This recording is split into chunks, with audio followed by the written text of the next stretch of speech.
Hi friends, I'm Swapnil and welcome to my channel Swapnil's Analysis. Today we are going to discuss a very beautiful sonnet by John Milton on his blindness. So, for the starter, sonnet is a 14-line poem.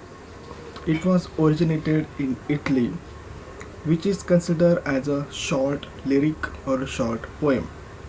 Basically, in England, sonnet came as a form of expression of love, but later on it also became the form of expression of religious feelings. So the today's poem is a kind of religious poem where the speaker he is expressing his belief or trust in the God.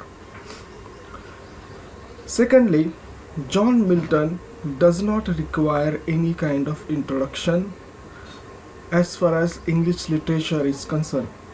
He is the first poet to write an epic in English language, and therefore he is considered as one of the best English poet after Shakespeare, and also he is credited for the improvement of English language.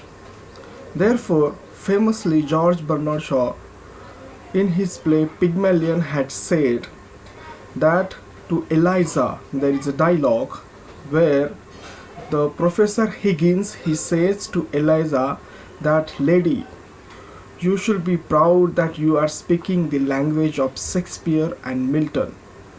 And therefore we get the idea of the importance of Milton and his language. And all the best poets in the world, they have expressed their feelings in a very simple and lucid language. Be it Homer, be it Shakespeare, be it John Milton, be it Tennyson or Sylvia Plath.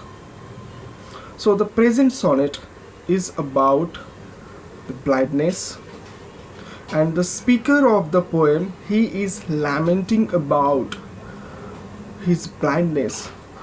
A very funny incident had happened in Milton's life, that Milton suddenly at the age of 42 or 44 around that time had gone blind. Suddenly he lost his eyesight. He could not see.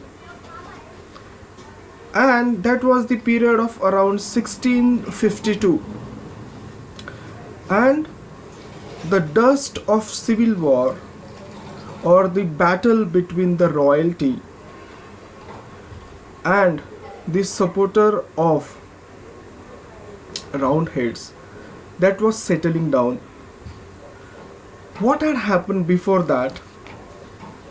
Milton at the age of 22 or 23 had written a very beautiful pastoral elegy named Lycidas while he was doing his MA at the Cambridge.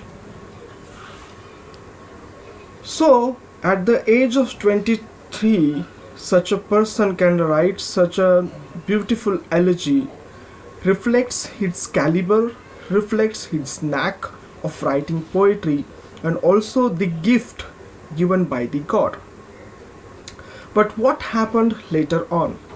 For the next 20 years, Milton spent his life in writing pamphlets, and to be honest, he has written some of very beautiful pamphlets one must read of. Later on, he realized that God had given him or awarded him rather a gift to write poetry, and he did not utilize that gift in writing poetry, but he utilized that talent in writing pamphlets for a political party. Imagine, for 20 years Milton literally had squandered all his talent in writing pamphlets, and one of the pamphlets are really very beautiful. We'll one day do a vlog on those pamphlets. So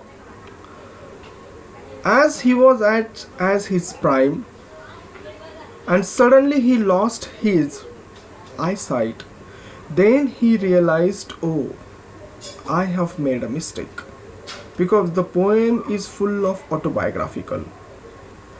And here the speaker, who is also a poet, has lost his eyesight, and he is blaming in the first part of the sonnet, that is octave. Octave means first 8 lines, and sestet means remaining 6 lines, and the 9th line is called turn taking, where the tone of the poem shifts, because in the first part of the sonnet the subject is introduced, and the remaining part of the sonnet the solution is offered by the poet himself.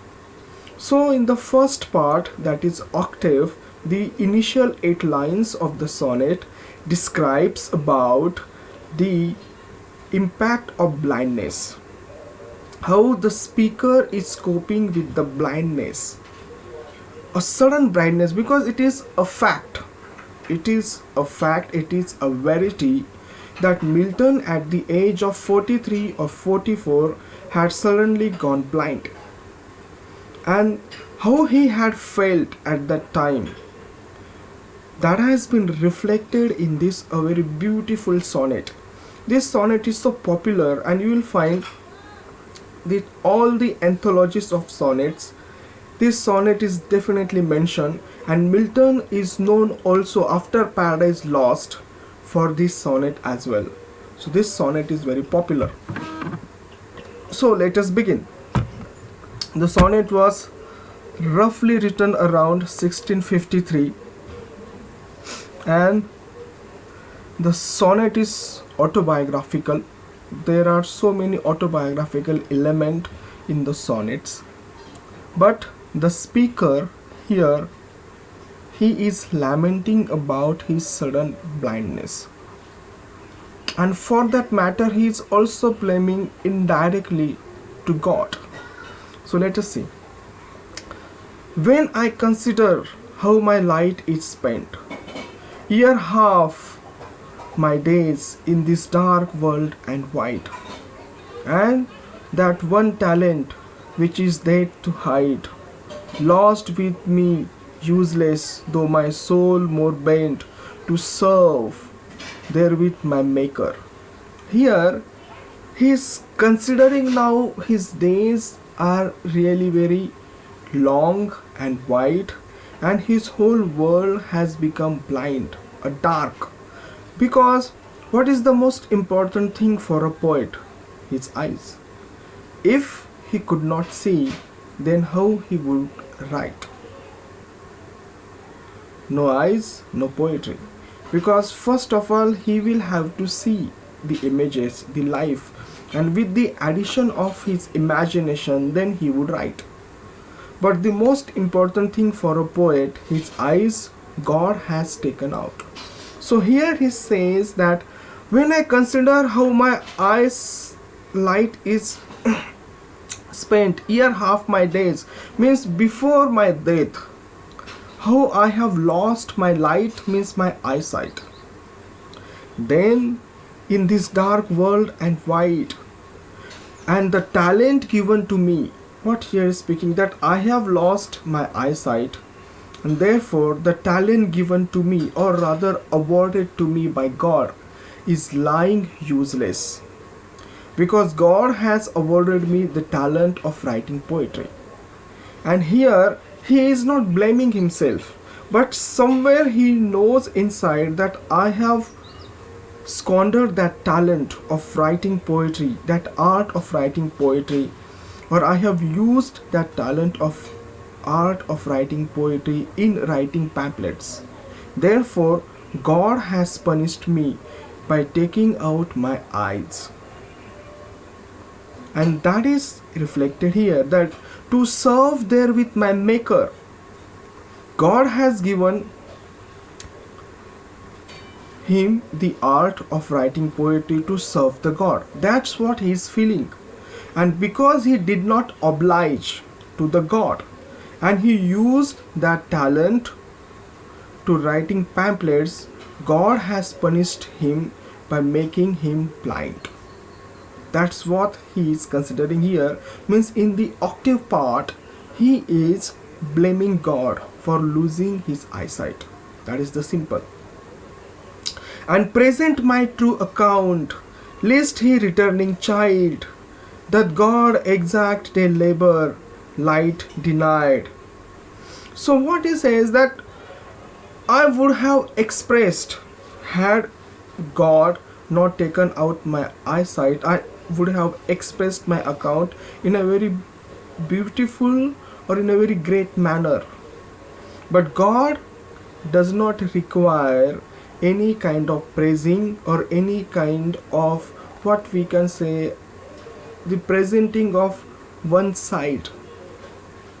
What here Milton is saying that had God not taken away my eyes, I would have answered him in a very proper way, that why he did not use his talent of writing poetry for the 20 years. Imagine, for the 20 years Milton did not write the poems. He did not consider of writing poems. He was busy in writing political pamphlets. Therefore, he feels that because he has misused the talent given by God to him, God has punished him.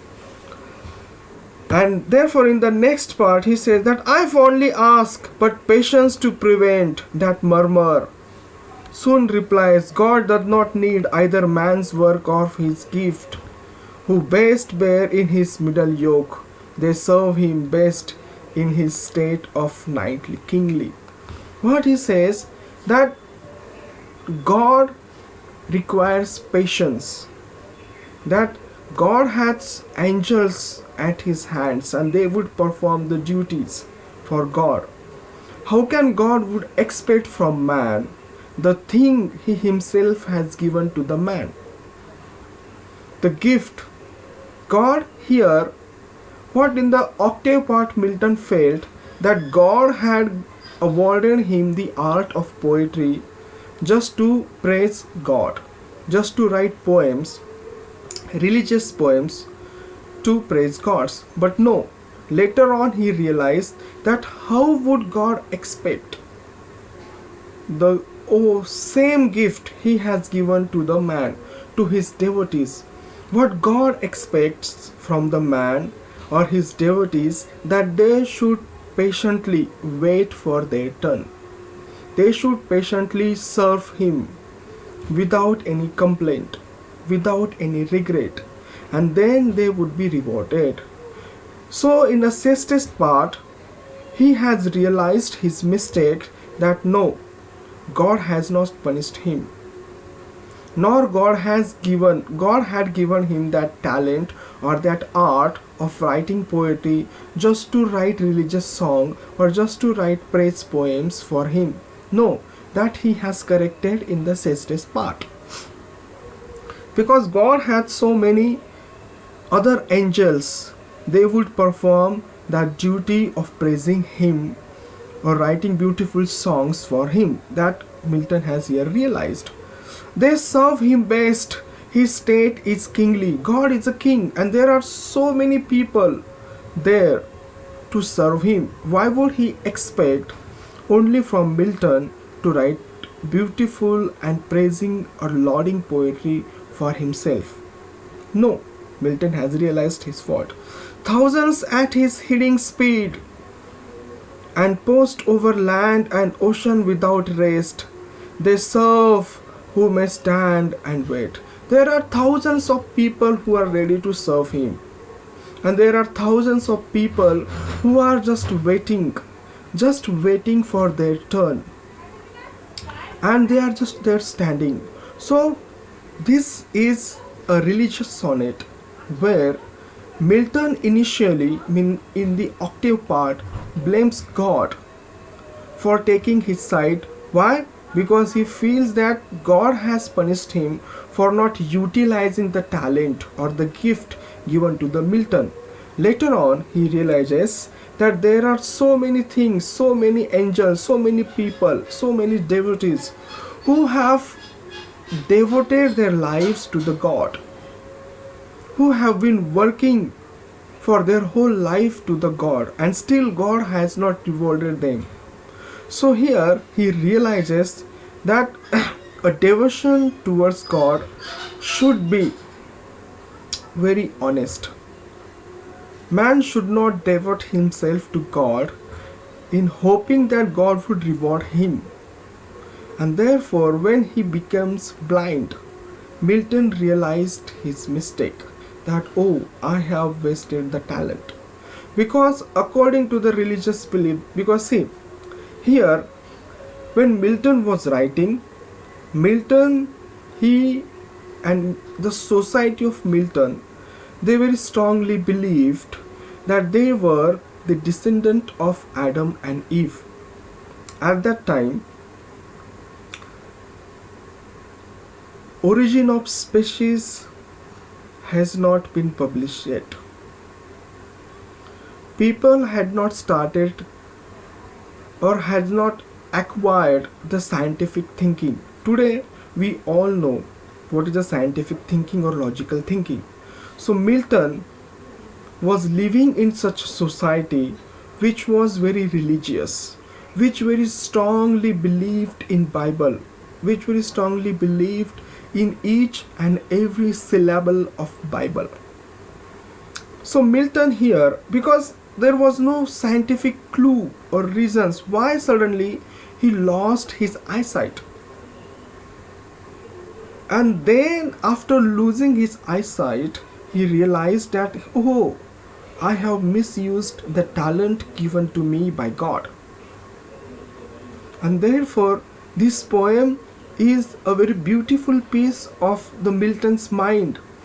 What he was ruminating, how he was spending his days after losing his eyesight.